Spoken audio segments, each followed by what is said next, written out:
કેમ છો બધા વિદ્યાર્થી મિત્રો? મજામાં ને? એક અગત્યના પ્રશ્ન વિશે આપણે સંભાવનામાં આગળ વધીએ છીએ.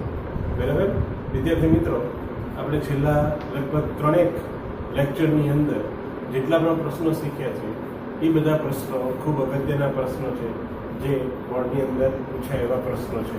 દરેક વિદ્યાર્થી મિત્રોને ખાસ અપીલ છે કે જેટલા પણ પ્રશ્નો શીખ્યા છે એ ખૂબ ધ્યાન આપીને એનો અભ્યાસ કરે. એક પ્રશ્ન તમને આપવામાં આવેલો છે, એના જેવો પ્રશ્ન તમને સ્વાધ્યાયમાં પણ આપ્યો છે, એ તમારે હોમવર્કમાં કરવાનો છે. એના જેવો પ્રશ્ન આપણે તમને જે લખાવવામાં આવ્યો છે, એક બેંકમાં થાપણની રકમ અને થાપણદારોની સંખ્યા દર્શાવતી માહિતી નીચે મુજબ છે. બેંકની અંદર થાપણ 1000 રૂપિયામાં આપ્યું છે, 5 થી ઓછી એટલે 5000 થી ઓછી થાપણ, પછી 6 થી 10, 11 થી 20, 21 થી 40, 41 થી 80, 81 થી 100 અને 101 કે તેથી વધારે હોય એવી થાપણ, અને બધામાં 1000 રૂપિયા છે. એટલે દરેક શબ્દની પાછળ 1000 શબ્દ આપણે લગાવો. દરેક જે આંકડાઓ છે એ આંકડાની પાછળ 1000 શબ્દ આવશે. 6000 થી 10000, 11000 થી 20000 એમ. અને થાપણદારોની સંખ્યા આપી છે. આ 5000 થી ઓછી થાપણવાળા કેટલા થાપણદારો છે? તો કે 200 ડિપોઝિટર્સ. બરાબર? આમાં 150 છે, આમાં 250 છે આપવામાં આવ્યું છે. હવે નીચે પ્રશ્નોમાં ધ્યાન આપો. જો એક થાપણદારની યાદચ્છિક રીતે પસંદગી કરવામાં આવે તો તે વ્યક્તિની થાપણની રકમ નંબર 1 80000 થી વધારે હોય. 80000 થી વધારે હોય. બરાબર? નંબર 2 વધુમાં વધુ 40000 હોય. અને નંબર 3 40000 થી વધુ પરંતુ 1 લાખ થી ઓછી હોય તેની સંભાવના મેળવો. હવે આપણી પાસે થાપણદારોની સંખ્યા કેટલી? તો અહીંયા થાપણદારોનો આપણે સરવાળો કરવાનો છે, એટલે કે n, કુલ થાપણદારોની સંખ્યા. બરાબર? કુલ થાપણદારોની સંખ્યા, કુલ થાપણદારોની સંખ્યા આપણે મેળવવાની છે. બરાબર? આ બધાનો સરવાળો. બરાબર? કેટલો આવશે? તો કુલ થાપણદારોની સંખ્યામાં 200, 150, 250, 140, 160, 80 અને 20 આ બધાનો સરવાળો કરીએ, જેને આપણે સિગ્મા fi અથવા તો n તરીકે ઓળખીએ છીએ. સંખ્યા બરાબર 1000. એટલે 1000 થાપણદારો છે. હવે પ્રશ્નમાં એમ કહ્યું છે કે 1000 માંથી એક થાપણદારની પસંદગી કરવાની છે. 1000 માંથી એક થાપણદારની પસંદગી કરવાની છે. એટલે એના માટે પ્રાથમિક પરિણામોની સંખ્યા n બરાબર 1000 થશે. 1000C1. બરાબર? અહીંયા લખીએ છીએ 1000 થાપણદારોમાંથી એકની પસંદગી કરવાના કુલ પ્રાથમિક પરિણામો n બરાબર 1000C1 બરાબર 1000 આવે. n બરાબર 1000. હવે પ્રશ્નની અંદર એને ઘટના નામ આપીને આપણે આગળ વધીએ છીએ. ઘટના એ નામ આપીએ છીએ.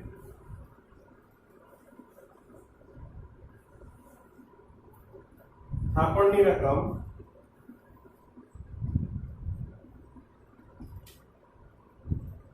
$80,000 થી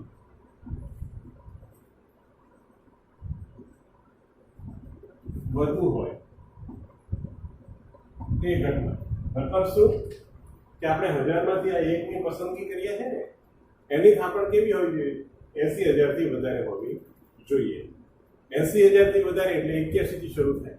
80000 નો સમાવેશ આમાં ન થાય. 80000 થી વધારે કહ્યું છે, એટલે 80000 થી વધારેમાં આપણે 80000 નો સમાવેશ થતો નથી, પણ 80000 થી વધારેના જે થાપણ હોય એનો સમાવેશ આમાં થશે. તો હવે આ થાપણની રકમ છે. અહીંયા 41 થી 80000. બરાબર?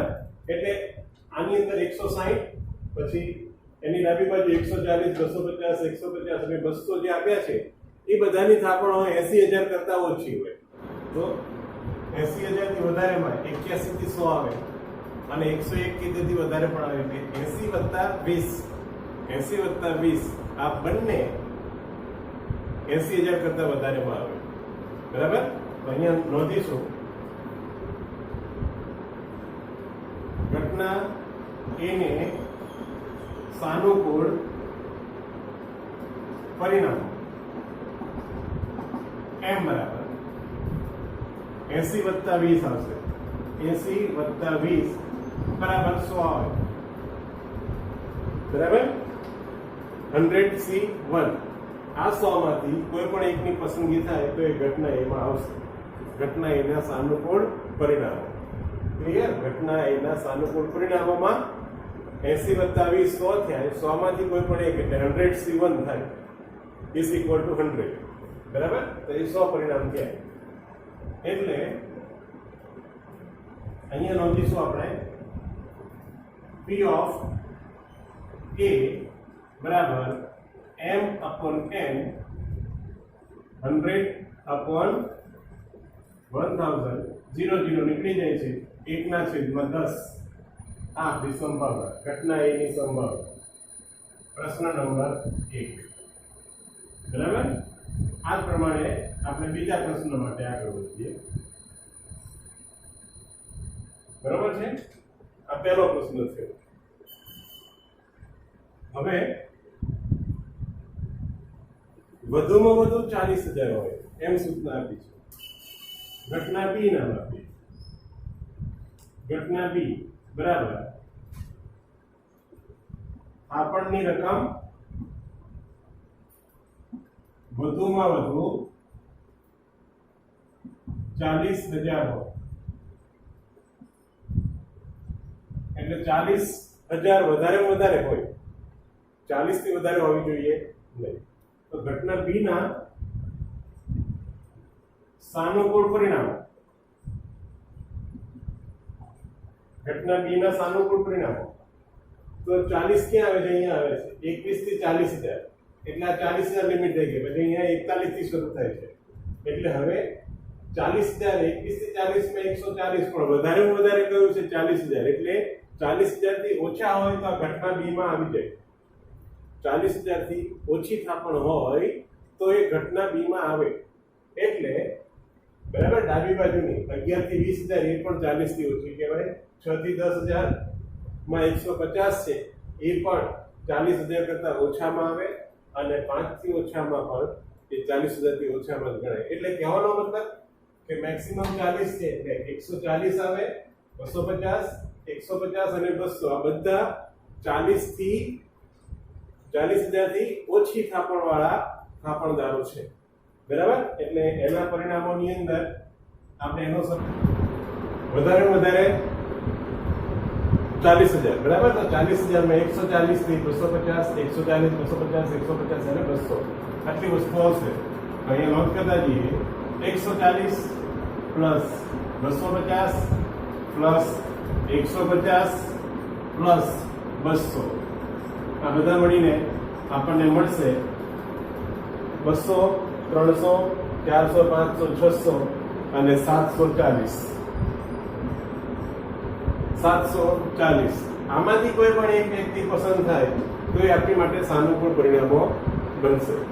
એટલે સાનુકૂળ પરિણામો કેટલા આવ્યા? 740. 740C1 સંચય ની રીતે ગણીએ તો 740C1 740 થાય. બરાબર? એટલે 740 એ એના સાનુકૂળ પરિણામો થયા. તો P of B બરાબર P of B બરાબર M/N 740 છેદમાં 1000 0 અને 0 74 છેદમાં 100. એટલે એનો ભાગ જ્યાં સુધી ચાલે ત્યાં સુધી આપણે ચલાવવાનો છે. તો 37 ગુણ્યા 2 અને 50 ગુણ્યા 2 37 ગુણ્યા 2 અને 50 ગુણ્યા 2 બે કોમન નીકળે છે. તો અહીંયા આવશે 37 છેદમાં 50. આ આપણી સંભાવના છે. બરાબર? અને બિલકુલ એ જ પ્રમાણે ત્રીજો પ્રશ્ન આપણને આપવામાં આવ્યો છે. તો એ ત્રીજા પ્રશ્ન માટે નંબર 3 માં શું કહેવામાં આવ્યું છે? 40,000 થી વધુ અને 1 લાખ થી ઓછું ઘટના સી ના માપી થાપણની રકમ 40,000 થી વધારે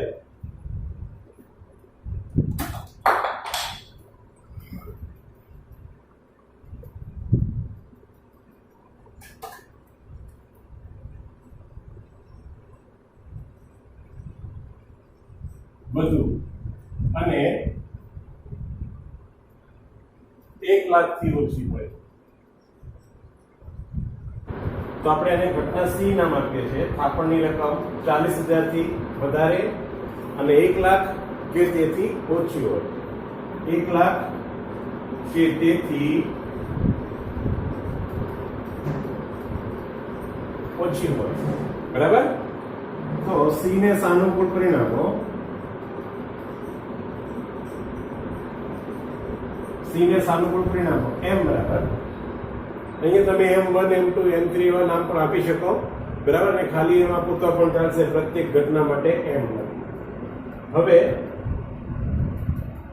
40,000 થી વધુ કહ્યું છે એટલે 40,000 સુધીનો સમાવેશ તો થશે ને એટલે આ 140 250 150 અને 200 એ ન આવે. 41 એટલે 40,000 વધારે થયું તો 160 આવે અને લખ્યું છે કે 1 લાખ કે તેથી ઓછી. તો 1 લાખ અહીંયા આવી ગઈ. 1 લાખ કે તેથી ઓછીમાં 80 આવી ગઈ એટલે 160 + 80 બે વર્ગ આપેલા છે એની આવૃત્તિ આપણે ધ્યાનમાં લેવાની રહેશે. 41 થી 80 અને 81 થી 100 તો 160 + 80 બરાબર 240 થયા. 240 સી 1 એટલે 240 બરાબર. તેથી P of C બરાબર m/n બરાબર 240 છેદમાં 1000. 0 ને 0 નીકળી જશે. 4 થી ભાગ ચાલે ઉપર નીચે બંનેના 6 × 4 અને 25 × 4 એટલે 6 ના છેદમાં 25. હવે આગળ ભાગ ચાલે એમ નથી તો આ પ્રમાણે એની સંભાવના મેળવવાની રહેશે. તો આવું વિતરણ આપેલું હોય તો વિતરણ ઉપરથી તમને આ પ્રકારના પ્રશ્નો આપવામાં આવેલા હશે. બરાબર?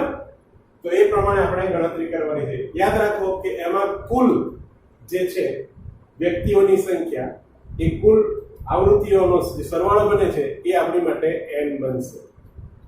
ક્લિયર છે? અહીંયા એક વ્યક્તિ પસંદ કરીએ છીએ એટલે 1 થશે. જો બે વ્યક્તિ પસંદ કરવાની હોય તો જવાબમાં થોડો ફેરફાર થશે. શું થશે? અહીંયા 1000 વ્યક્તિઓ છે તો 1000 C1 1000 C1 એક વ્યક્તિની પસંદગી હોય તો 1 આવે. બે વ્યક્તિ હોય તો 2 આવે. 1000 C2 જે ગણતરી કરીને n ની કિંમત મળે એ પ્રમાણે. ક્લિયર? તો અહીંયા પણ એ પ્રમાણે આવશે. બે વ્યક્તિ છે તો 740 માંથી 2 ની પસંદગી થાય. ક્લિયર? 740 માંથી 2 ની પસંદગી. અહીંયા 240 માંથી 2 ની પસંદગી એટલે 240 C2 એમ લખાય.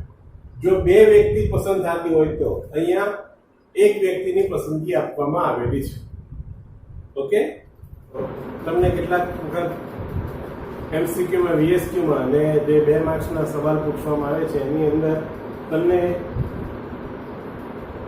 જે બોર્ડ ઉપર લખ્યો છે એક નિયમ એક સૂત્ર એ આધારિત પ્રશ્ન પણ પૂછવામાં આવે છે અને ધ મોર્ગનના નિયમ તરીકે પણ ઓળખવામાં આવે છે. યાદ રાખજો ધ મોર્ગનનો નિયમ.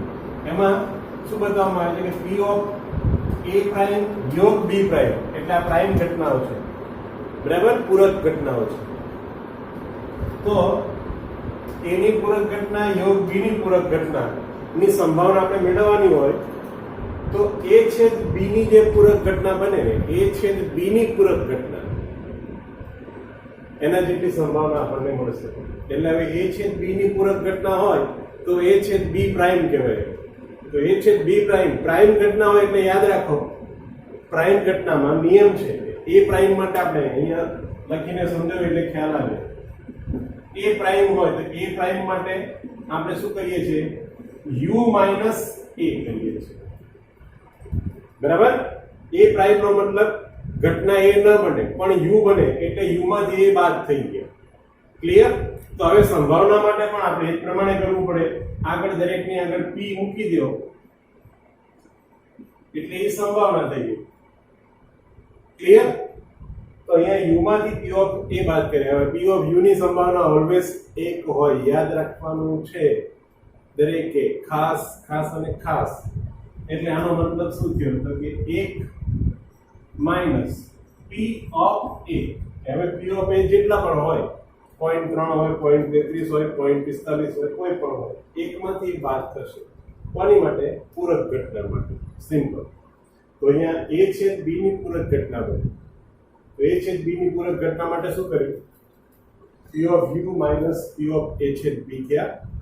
હવે p ઓફ u ની સંભાવના તો 1 હોય એટલે 1 લખી દીધા, અને a છેદ b ની સંભાવના જે આપવામાં આવેલી હોય અથવા જે આપણે મેળવવાની હોય મેળવીને આપણે બાદ કરીએ તો આપણને a યોગ b પ્રાઇમ ની સંભાવના મળશે. હવે જુઓ, આ યોગ ઘટના છે, a પ્રાઇમ b પ્રાઇમ ની યોગ ઘટના. તો અહીંયા શું લખ્યું? a છેદ b પ્રાઇમ. આનાથી બિલકુલ વિરુદ્ધનું છે. a પ્રાઇમ છેદ b પ્રાઇમ મેળવવું હોય તો a યોગ b પ્રાઇમ ની જે ઘટના છે a યોગ b પ્રાઇમ એની સંભાવના મેળવવી. બરાબર? આ બંને તમે જુઓ તો ખાસ સમજાશે તમને. નિયમ યાદ રાખવામાં થોડી સરળતા રહેશે જો ધ્યાન આપીને શીખવું હોય તો. એટલે આની અંદર a યોગ b પ્રાઇમ છે તો u ની જે સંભાવના હોય p ઓફ u એમાંથી p ઓફ a યોગ b બાદ કરવાનો આવે. બસ આટલું જ. બરાબર? તો આ પ્રમાણે એની કિંમત મળશે. આપણે હવે એક બે પ્રશ્ન એવા કરવાના છે જેમાં આ નિયમની આપણને જરૂરિયાત રહેશે. એટલે આ સમજાવી દીધું. અને આ નિયમ છે અત્યારે શીખવતો નથી, આપણે પહેલા પણ આ નિયમ શીખ્યા છીએ અને એની વેન આકૃતિ દોરીને મેં તમને સમજાવ્યું છે. અહીંયા વેન આકૃતિ દોરી અને મેં તમને બંને ઘટનાઓ સમજાવેલી છે. બરાબર? આગળના લેક્ચરમાં ચેક કરી લેજો દરેક. તો હવે આપણે આ નિયમનો ઉપયોગ થતો હોય એવા એક બે પ્રશ્ન શીખવાના છીએ.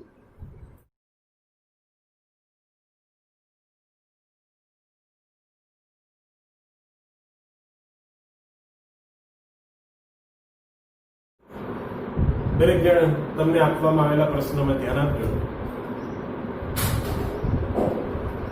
એક કોલેજના વિદ્યાર્થીઓને પૂછીને મેળવેલ જવાબ પરથી નીચેની માહિતી મળે છે.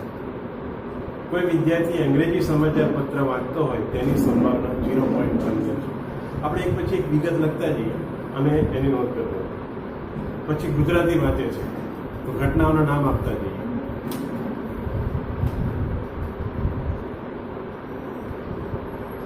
ઘટના એ, બરાબર, વિદ્યાર્થી અંગ્રેજી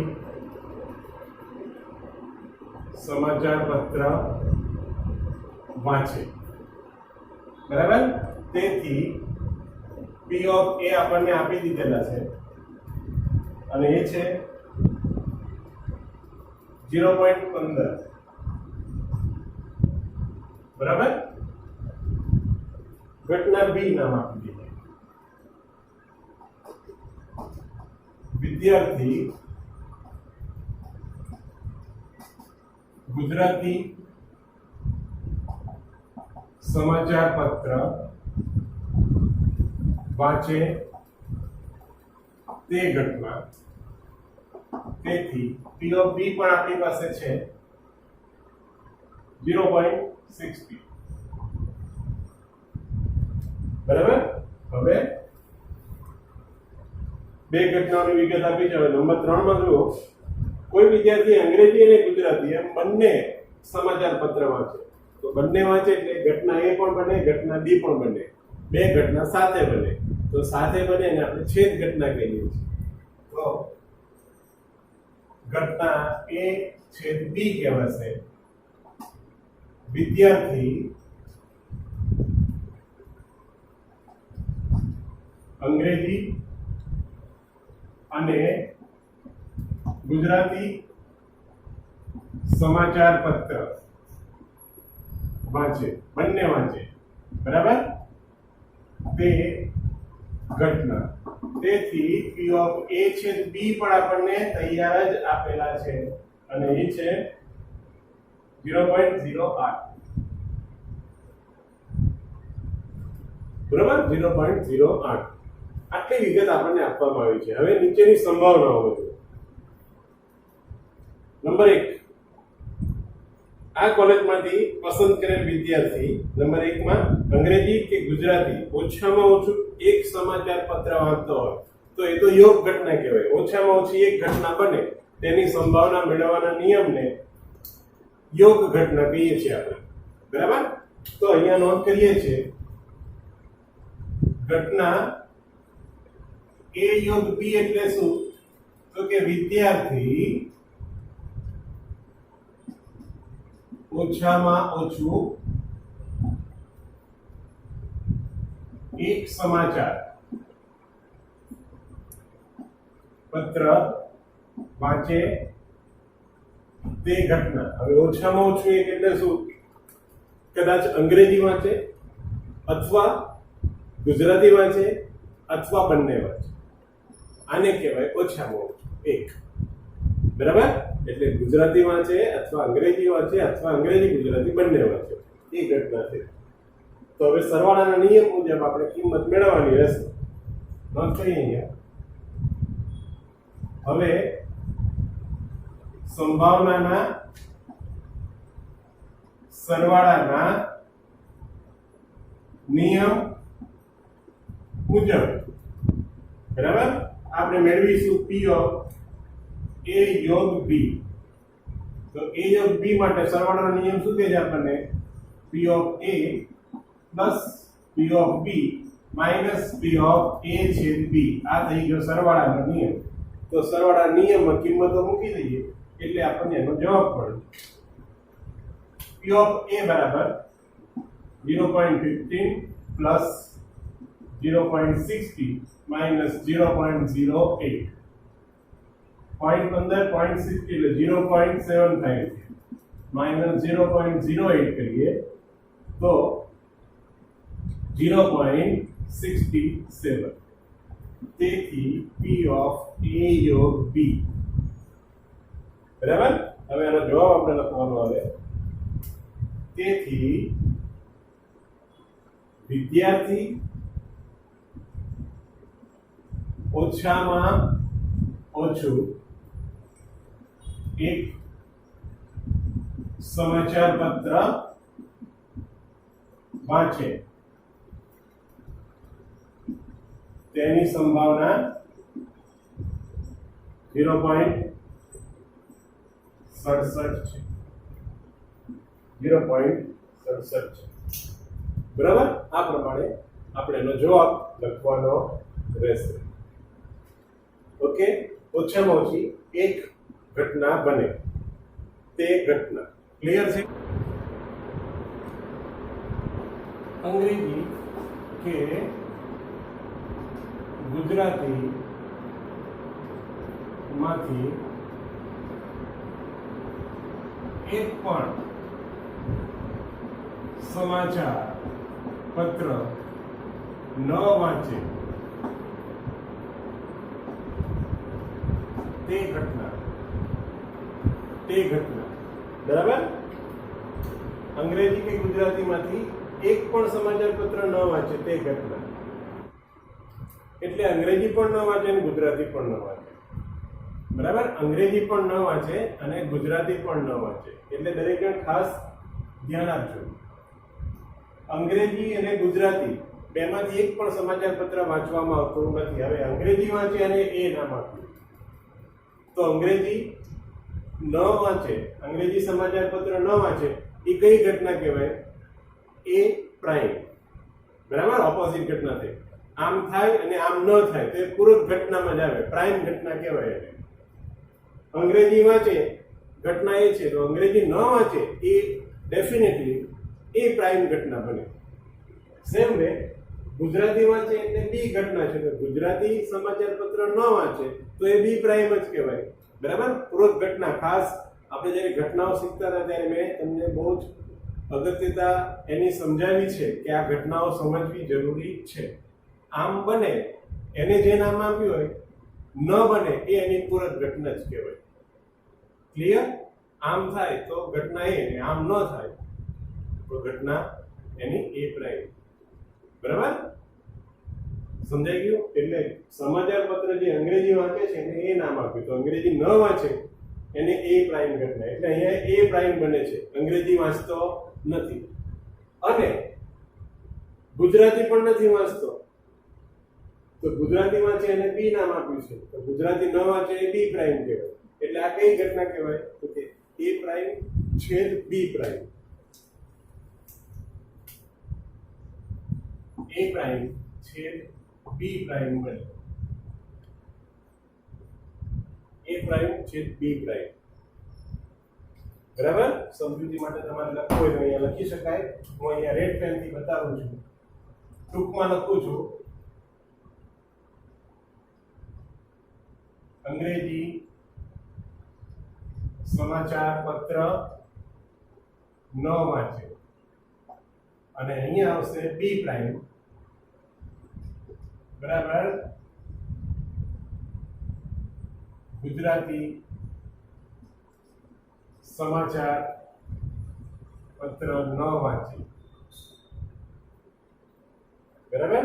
તો અંગ્રેજી પણ ન વાંચે અને ગુજરાતી પણ ન વાંચે. તો બંને ઘટના સાથે બની, અંગ્રેજી ન વાંચવાની અને ગુજરાતી ન વાંચવાની ઘટના. તો એ એક ઘટના કહેવાય. એટલે શેની છે ઘટના? તો કે પ્રાઇમ. એ પ્રાઇમ છે બી પ્રાઇમ. તો હવે આપણે હમણાં નિયમ શીખ્યા એ નિયમ પ્રમાણે, તેથી p ઓફ a પ્રાઇમ છેદ b પ્રાઇમ આપણે મેળવવાનું થયું. તો a પ્રાઇમ છેદ b પ્રાઇમ એટલે શું? તો કે p ઓફ a યોગ b પ્રાઇમ થયું. અને આની માટે આપણે મેળવીશું p of u minus p of a યોગ b. બરાબર? તો હવે અહીંયા એક આવશે માઈનસ a યોગ b ની સંભાવના આપણે હમણાં જ મેળવી 0.67. અહીંયા આવશે 0.33. તેથી p ઓફ a પ્રાઇમ છેદ b પ્રાઇમ. બરાબર? તો હવે એનો જવાબ અહીંયા લખીશું ને. તેથી વિદ્યાર્થી અંગ્રેજી અને ગુજરાતી પૈકી એક પણ સમાચાર પત્ર ન વાંચે તેની સંભાવના 0.33 છે. 0.33 છે.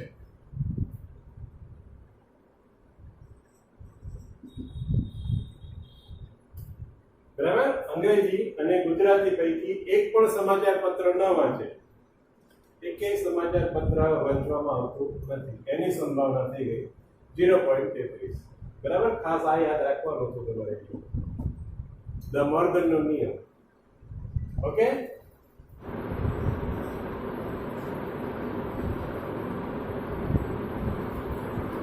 ખાસ ધ્યાન આપવાનું. નંબર 3, અંગ્રેજી કે ગુજરાતી પૈકી ફક્ત એક જ સમાચાર પત્ર વાંચતો હોય તેની સંભાવના. ફક્ત એક જ સમાચાર પત્ર વાંચે તેની સંભાવના. બરાબર? એટલે ફક્ત એકનો મતલબ શું થયો? કે ફક્ત અંગ્રેજી સમાચાર પત્ર વાંચે તો ગુજરાતી નહીં વંચાય. બરાબર? અથવા ફક્ત ગુજરાતી વાંચતો હશે તો અંગ્રેજી નહીં વંચાય. એટલે આ જે ઘટના છે, ફક્ત આ જ ઘટના બને જ્યારે આવો શબ્દ આવે ને કે ફક્ત આ જ ઘટના બને, તો એ ઘટના આપણી માટે હશે એ તફાવત ઘટના હશે. વિદ્યાર્થી મિત્રો ખાસ યાદ રાખવાનું. બરાબર? એટલે અહીંયા હું નોંધ કરીને બતાવું છું તમને. નંબર 3 માં ફક્ત અંગ્રેજી સમાચાર પત્ર વાંચે તે ઘટના. તો કે અંગ્રેજી વાંચે છે એટલે ઘટના એ બને છે પણ ઘટના બી બનતી નથી એટલે a માઇનસ બી થાય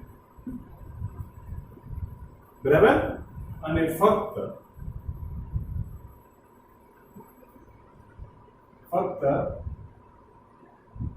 ગુજરાતી સમાચાર પત્ર વાંચે તે ઘટના તો કે બી માઇનસ a થશે બરાબર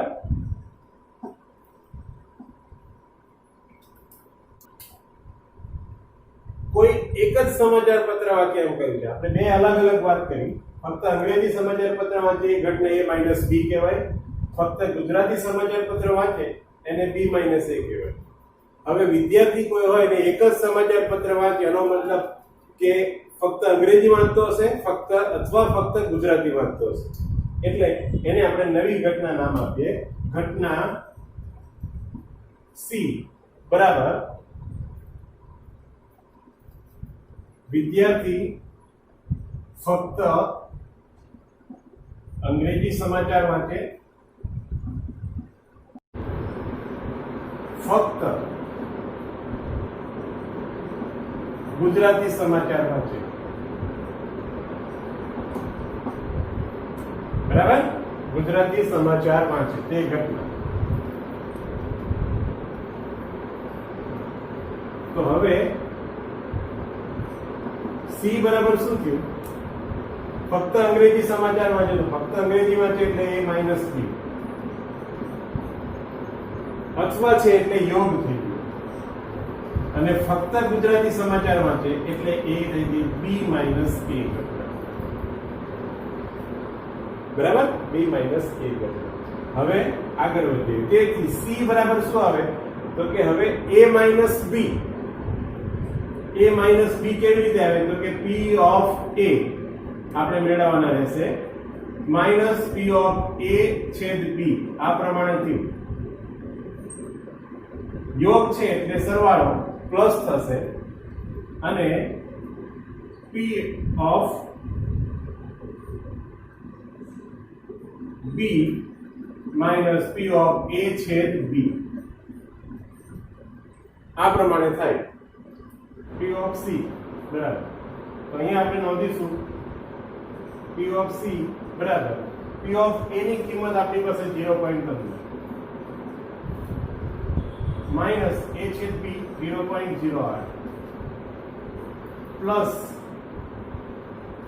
p of b ની કિંમત 0.60 માઈનસ 0.08 બરાબર અહીંયા આવશે 0.15 માંથી 0.08 થશે એટલે 0.07 થશે પ્લસ અહીંયા આવશે 0.52 હવે બંનેનો સરવાળો કરીએ તો 0.59 તેથી p of c બરાબર 0.59 ફક્ત એક જ સમાચાર પત્ર વાંચે તે ઘટના આ પ્રમાણે આવશે ઓકે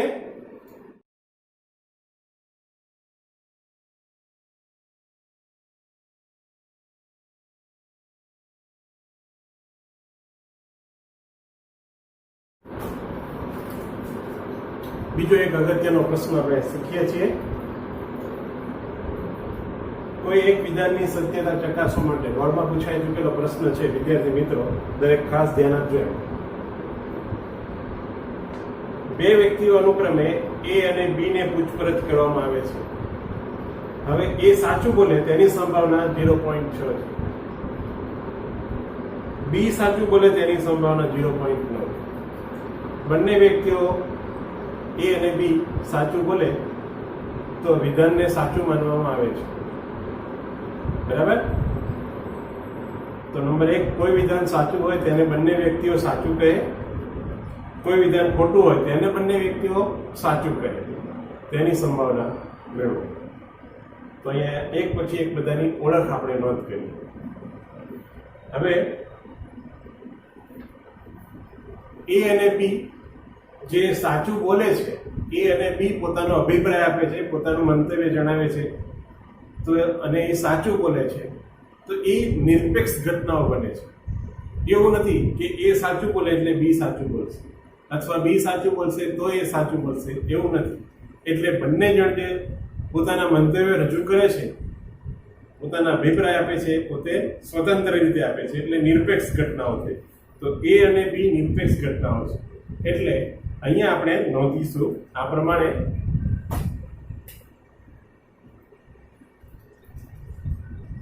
ઘટના એ બરાબર વ્યક્તિ એ સાચું બોલે તે ઘટના, અને એની સંભાવના આપણી પાસે છે. તેથી P ઓફ A બરાબર 0.6 આ આપણને આપી દેવામાં આવેલા છે. બરાબર, એ જ પ્રમાણે એનાથી વિરુદ્ધની તો એક ખોટું બોલે કઈ ઘટના એની ઓળખ પણ સાથોસાથ નોંધ કરી દઈએ. તેથી ઘટના A પ્રાઇમ તો કે વ્યક્તિ એ સાચું નથી બોલતા પણ ખોટું બોલે તે ઘટના. તેથી P ઓફ A પ્રાઇમ પણ આપણને મળી જાય. શું આવે તો 1 માઇનસ P ઓફ A એટલે 0.6 બરાબર 0.4 થશે. ક્લિયર? પ્રાઇમ ઘટના. એ જ પ્રમાણે આગળ ઘટના બી નામ આપીએ છીએ, એમાં લખીશું વ્યક્તિ બી સાચું બોલે છે તે ઘટના. તેથી P ઓફ બી આપણી પાસે છે જ P ઓફ બી 0.9 બરોબર. તેથી ઘટના બી પ્રાઇમ પણ એનાથી વિરુદ્ધની થઈ કે વ્યક્તિ બી ખોટું બોલે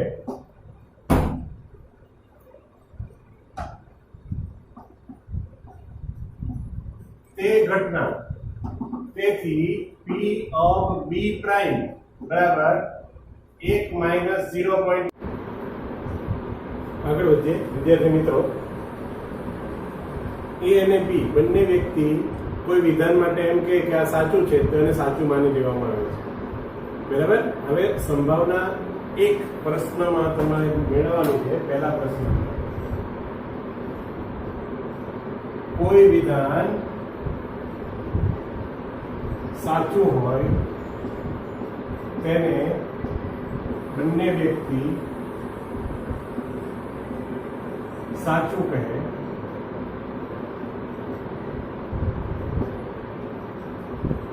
તે ઘટના. બરાબર. એટલે કોઈ વિધાન સાચું છે. આપણે વાત કરી કે સૂરજ પૂર્વમાંથી ઉદય પામે છે તો આ સત્ય ઘટના છે, સાચું વિધાન છે. એને A અને B બંને એમ કે છે કે હા સાચું છે તો એ સાચું માની લેવાનું. એનો મતલબ શું થયો કે A અને B બંને સાચું બોલે છે. તો બંને વ્યક્તિ સાચું બોલે છે એમ કહેવાશે. વિધાન સાચું હોય તેને બંને વ્યક્તિ સાચું કહે તે ઘટના. કઈ ઘટના બને તો કે A અને B બંને સાથે બને છે. એટલે A પણ સાચું બોલે છે, B પણ સાચું બોલે છે. તો એ A છેદ B ઘટના થશે. A છેદ B બને. એટલે આપણે સંભાવના કોની મેળવવાની? A છેદ B. A અને B બંને સ્વતંત્ર રીતે પોતાનું મંતવ્ય જણાવે છે એટલે નિરપેક્ષ ઘટના કહેવાય. લખવું હોય તો લખી શકે અહીંયા કે A અને B નિરપેક્ષ ઘટનાઓ છે. તેથી ગુણાકારના નિયમ પ્રમાણે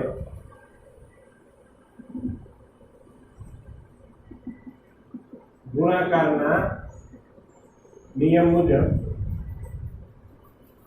P ઓફ A છેદ B મેળવવા હોય તો શું કરવાનું કે P ઓફ A છેદ A અને B નો ગુણાકાર. A છેદ B માટે P ઓફ A ગુણ્યા P ઓફ B થશે. એટલે 0.6 અને 0.9 બંનેનો ગુણાકાર કરીએ તો 0.54 થશે એની સંભાવના. આ પહેલો જવાબ. અને બીજા જવાબ માટે એમ કહ્યું છે કોઈ વિધાન ખોટું હોય કોઈ વિધાન ખોટું હોય, એટલે કે સૂરજ પશ્ચિમમાંથી ઉદય પામે છે તો આ તો ખોટું વિધાન છે, પણ એ અને બી શું કે ના આ સાચું છે, તો એનો મતલબ શું થયો કે એ ખોટું બોલ્યા અને બી ખોટું બોલ્યા, તો બંને ખોટું બોલ્યા. ખોટું બોલે એટલે a પ્રાઇમ b પ્રાઇમ થશે, તો બંનેનો છેદ કરો.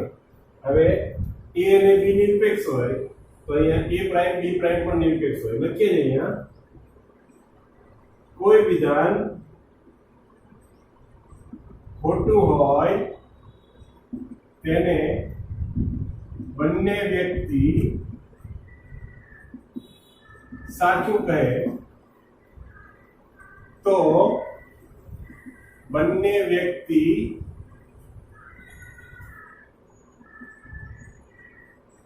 ખોટું બોલે છે. તેથી બંને ખોટું બોલે તે ઘટના a પ્રાઇમ છેદ b પ્રાઇમ બને. બંને ખોટું બોલે તે ઘટના a પ્રાઇમ છેદ b પ્રાઇમ. તો હવે ગુણાકારના નિયમ મુજબ અહીંયા a પ્રાઇમ અને b પ્રાઇમ પણ નિરપેક્ષ છે. a પ્રાઇમ અને b પ્રાઇમ નિરપેક્ષ છે. તેથી p ઓફ a પ્રાઇમ છેદ b પ્રાઇમ મને મેળવવા હોય તો શું કરવાનું? p of a prime into p of b prime. તો a પ્રાઇમ ની વેલ્યુ આપણી પાસે છે 0.4 અને બીજાની વેલ્યુ છે આપણી પાસે 0.1. આ બંનેનો ગુણાકાર કરીએ તો 0.04 આવશે.